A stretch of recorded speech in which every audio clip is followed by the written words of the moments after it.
Այն ժամանակ Եհովան պատասխանեց Հոբին փոթորկի միջիցը և ասեց. «Ո՞վ է դա, որ խորհուրդը նսեմացնում է անիմաստ խոսքերով։ Մեկ գոտևորիր մեջքդ տղամարդի պես,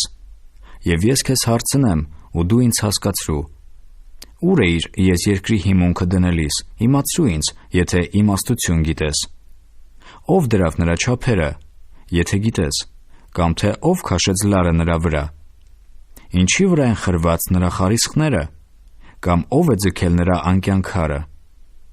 Առավոտյան աստղերը միասին ցնծալիս, և Աստծո բոլոր որդիքը, երբ որ գովաբանում էին։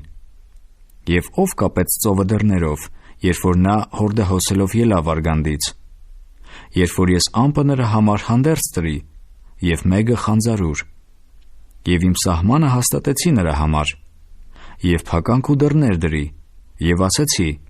մինչև այստեղ գաս, և էլ չանցնես, այստեղ կդադարեն քո փառահեղ ալիքները։